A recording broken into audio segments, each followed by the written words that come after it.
ଥରେ ଗୋଟେ ପୁରୁଣା ସାପ ଥିବା ଗଛ ତଳେ ରହୁଥିଲା। ସାପଟି ବର୍ତ୍ତମାନ ବହୁତ ପୁରୁଣା ହୋଇଥିଲା, ତେଣୁ ଶିକାର କରିବାରେ ଅସମର୍ଥ ହେଲା। ଭୋକରେ ଅସୁବିଧାରେ ପଡ଼ି ସେ ବର୍ତ୍ତମାନ କ'ଣ କରିବ ବୋଲି ଚିନ୍ତା କରିବାକୁ ଲାଗିଲା। ତାପରେ ସେ ଏକ ସମାଧାନ ବିଷୟରେ ଚିନ୍ତା କଲା।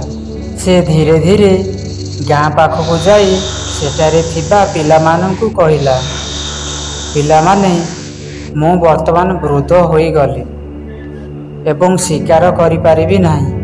ମୁଁ ଆଉ କାହାକୁ କାମୁଡ଼େ ନାହିଁ।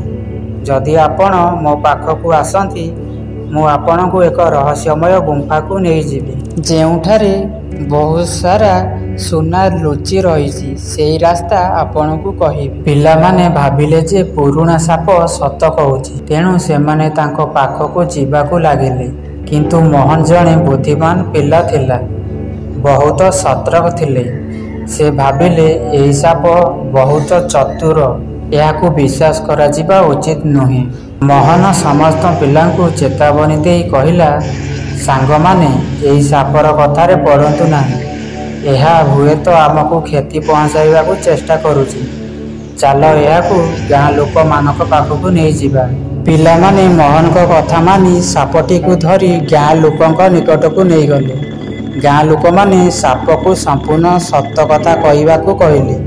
ସାପ ତାଙ୍କ ଭୁଲକୁ ସ୍ୱୀକାର କରି କହିଲା, ମୋତେ ବହୁତ ଭୋକ ଲାଗୁଥିଲା, ତେଣୁ ମୁଁ ଏମିତି କରିଥିଲି। ଗ୍ରାମବାସୀମାନେ ସାପକୁ ଜଙ୍ଗଲକୁ ଛାଡ଼ିଦେଲେ, ଯେଉଁଠାରେ ଏହା କାହାରିକୁ କ୍ଷତି ନ କରି ବଞ୍ଚିପାରିବ। ସମସ୍ତେ ମୋହନଙ୍କ ଜ୍ଞାନ ଏବଂ ସତର୍କତାକୁ ପ୍ରଶଂସା କଲେ। ଏହି କାହାଣୀରୁ ଆମେ ଶିଖିବା ଯେ କୌଣସି ପରିସ୍ଥିତିରେ ଆମେ ଚିନ୍ତା କରିବା ପରେ ହିଁ ପଦକ୍ଷେପ ନେବା ଉଚିତ।